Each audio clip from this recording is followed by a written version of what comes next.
Hello friends, UGC net knowledge point में आप सभी का स्वागत है। आज हम कर रहे हैं UGC net paper 2 public administration के एमसीक्यूज टाइप क्वेश्चन। तो आइए स्टार्ट करते हैं। चैनल पर नए हैं तो चैनल को जरूर सब्सक्राइब करें, लाइक एंड शेयर करें। क्वेश्चन नंबर 1, निम्न में से कौन कौन प्रावधान संयुक्त राज्य अमेरिका के पेंडल्टन एक्ट 1883 में शामिल है? इसका करेक्ट आंसर है आंसर नंबर डी 1, 2, 3, 4, ये चारों ही शामिल है। इससे स्पाइस सोइल प्रणाली का आंशिक लोप हुआ। किसका? स्पोइल प्रणाली का आंशिक लोप हुआ। इससे मेरिट सिस्टम की स्थापना दृढ़तापूर्वक हुई।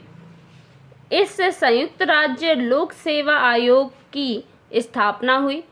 इससे सरकारी कर्मियों को राजनीतिक सेवा अथवा भुगतान करने की बाध्यता से मुक्ति मिली। क्वेश्चन नंबर 2, निम्न में से कौन कौन सी जापान के संसद की विशेषता है? इसका करेक्ट आंसर है आंसर नंबर बी 1, 2 एंड 4। कठोर संविधान, संसदीय प्रणाली, संविधान की सर्वोच्चता। क्वेश्चन नंबर 3, जापान में संवैधानिक दृष्टि से सर्वोच्च सत्ता निम्न में कौन सी है? इसका करेक्ट आंसर है answer number D diet. Question number 4, Britain में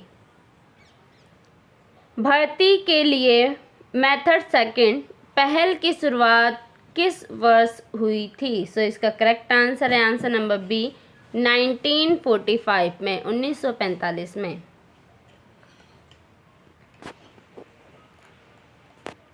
क्वेश्चन नंबर 5, शैडो कैबिनेट निम्नलिखित में से किस देश की प्रशासनिक प्रणाली की विशेषता है? इसका करेक्ट आंसर है answer number B Britain.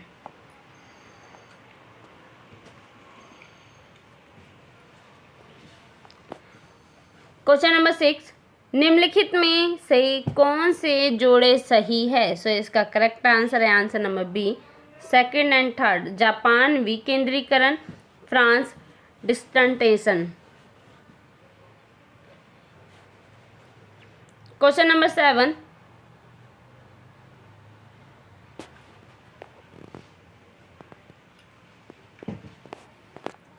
Question number 7, Weber ने नौकरशाही को निम्न में से किसका परिणाम नहीं माना है? किसका परिणाम नहीं माना है? इसका करेक्ट आंसर है आंसर नंबर डी किसी का भी नहीं।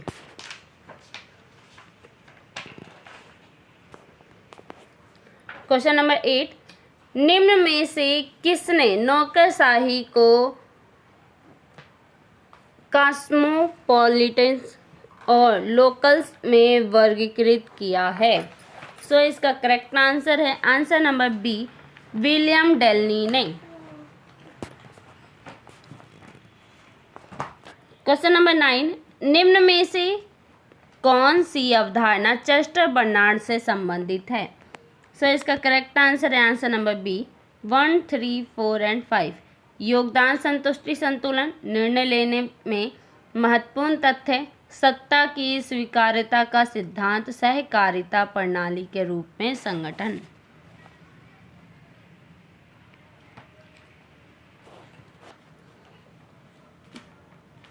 क्वेश्चन नंबर 10, संगठन के लक्ष्य के रूप में व्यक्ति विशेष की जरूरतों को एकीकृत करने के लिए क्रिस और ग्रिस ने सुधार से जुड़ी निम्न में से किन किन नीतियों की सिफारिश की थी?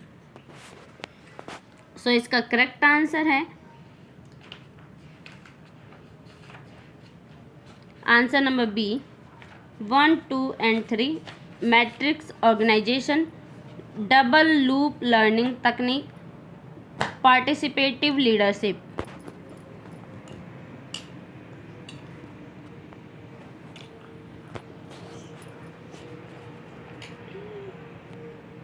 क्वेश्चन नंबर 11, निम्न में से किसने क्लासिकीय सिद्धांत को प्रशासनिक प्रबंधन सिद्धांत कहा है? इसका करेक्ट आंसर है answer number D mark and Simon ने। क्वेश्चन नंबर 12, वैज्ञानिक प्रबंधन को शारीरिक संगठन सिद्धांत के रूप में वर्णित किए जाने का कारण है। क्या कारण है? सो इसका करेक्ट आंसर है answer number D.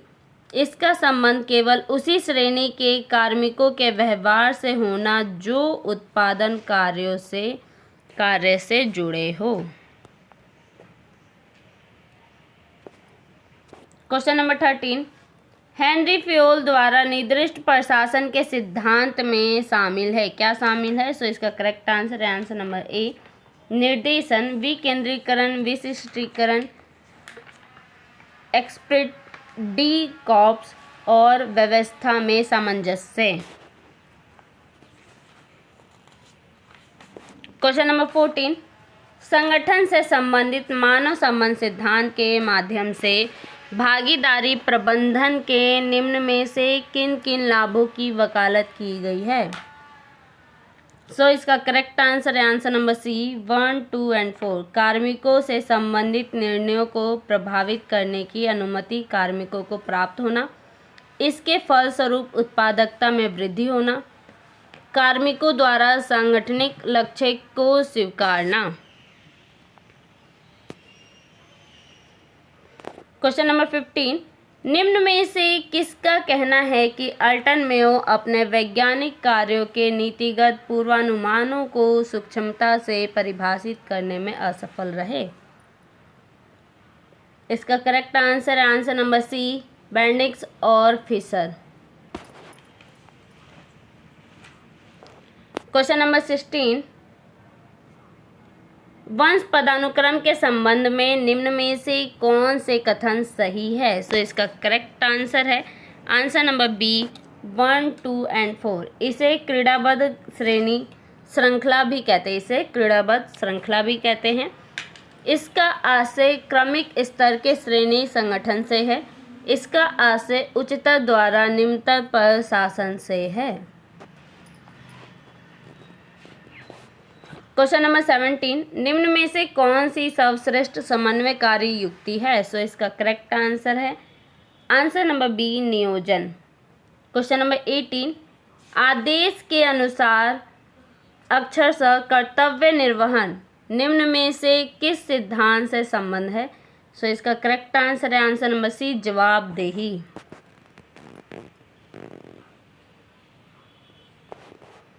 Question number 19, MP folate का यह कथन है कि प्राधिकार का जन्म एकीकृत प्रक्रिया के भीतर होना चाहिए, निम्न में से किस कथन की महत्ता को स्पष्ट करता है? इसका करेक्ट आंसर है आंसर नंबर बी, पर्यवेक्षण के व्यक्तिगत पक्ष को।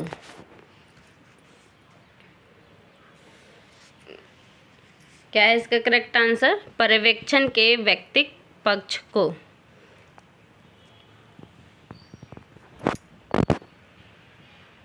क्वेश्चन नंबर 20,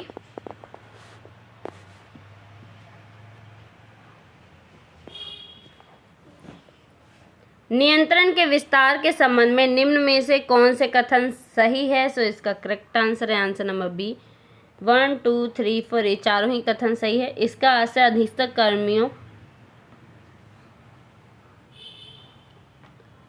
आशय अधिकतर कार्मिकों की संख्या से है जिन्हें वरिष्ठ अधिकारी प्रभावी ढंग से निर्देश दे सकता है। सेकंड पॉइंट है, यह स्केलर प्रणाली के सिद्धांत का स्वाभाविक अपवाह है।